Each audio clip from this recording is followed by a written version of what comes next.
ఉప్పుగల్ గ్రామంలో ఉదయం జరిగిన ఘర్షణలో తెలుగుదేశం పార్టీ కార్యకర్తలు ముగ్గురు గాయపడడం జరిగింది. అందులో ఒకరి పరిస్థితి కొద్దిగా ఇబ్బందికరంగా ఉంది. డాక్టర్లు గారు ఇప్పుడే ఏం చెప్పలేము, ఇబ్బందికరంగా ఉంది అని చెప్తా ఉన్నారు. సమస్య జరిగిండేది కొళాయి విషయం. అది 3 రోజుల నుండి జరుగుతూ ఉంది.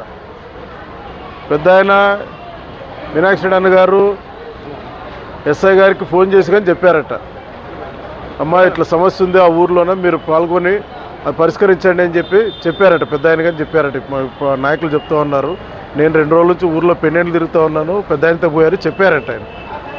పాపం ఆమె ఏదో కొళాయి గలాట కదా అని ఆమె కానీ కొద్దిగా పిలిపించేదో మాట్లాడలేదో మనకు తెలియదు. కానీ అక్కడుండే మాజీ సర్పంచ్ నాగిరెడ్డి గారు, వారి కుటుంబ సభ్యులు గ్రామంలో పెత్తనం చెలాయించాలనే ఉద్దేశంతో వీళ్ళు కొళాయి పంచాయతీ సెక్రటరీ ఒక ఆధ్వర్యంలో వేసుకున్నా, ఇప్పుడు ఆయన సర్పంచ్ కాదు మాజీ సర్పంచ్, అయినా మార్నింగ్ పోయి మా కార్యకర్తల మీద దౌర్జన్యం చేసి ఎవరు లేనప్పుడు వాళ్ళు ఒకరు నెత్తి పాల్గొట్టినారు, ఒకరికి చెయ్యికి నరికినారు, ఒకరికి ఎద మీద గుద్దినారు.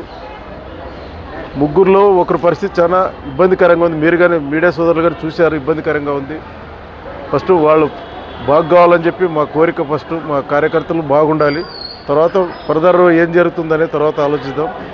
దయచేసి మా నియోజకవర్గంలో ఉండే అన్ని పార్టీ నాయకులకు కార్యకర్తలకు వినిపించుకునేది ఏమంటే, గొడవలకు వెళ్ళొద్దండి.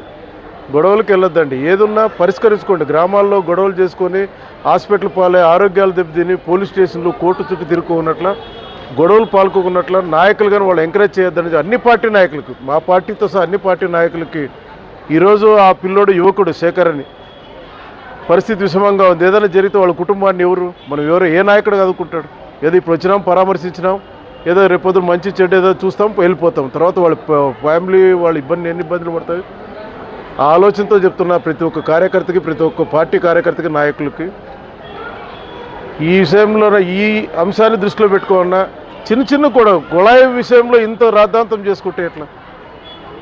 అందుకే వైసీపీ నాయకులకు కానీ, బీజేపీ నాయకులకు, తెలుగుదేశం పార్టీ నాయకులకు కానీ, ఇతర జనసేన పార్టీ నాయకులు కానీ, కమ్యూనిస్ట్ నాయకులు కానీ నా మనస్ఫూర్తిగా నేను విన్నపించుకుంటున్నా, గొడవలకు పోవద్దని చెప్పి మన కార్యకర్తలకు చెప్పండి అని చెప్పి తెలియజేస్తూ, ఈ కార్యక్రమంలో వచ్చిన మా తెలుగుదేశం పార్టీ నాయకులకు హృదయపూర్వక నమస్కారం, మీడియా సోదరులు నమస్కారం తెలుసుకుంటూ సెలవు తీసుకుంటాం.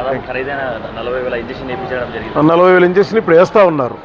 40,000 ఇంజక్షన్ వేస్తే తర్వాత మళ్ళీ ఫర్దర్ ట్రీట్మెంట్ తర్వాత తీసుకుందాం, ఫస్ట్ ఇప్పుడు సేవ్ చేద్దామని చెప్పి డాక్టర్ విష్ణు గారు చెప్పారు. ఆ ప్రాసెస్ జరుగుతూ ఉంది. వేయమని చెప్పాము, కానీ 40,000 ఇంజక్షన్ అయితే కానీ వేయమని చెప్పాము. కానీ శేఖర్ అని ఆయనకే ఇప్పుడు ప్రాబ్లం ఉండేది. ఆయనకి విటంపెట్లతో ఏటు పడింది, ఎద మీద పడింది. ఇక్కడ కొడులతో నరికారు, ఇక్కడ ఇటంపెట్లతో గుద్దారు.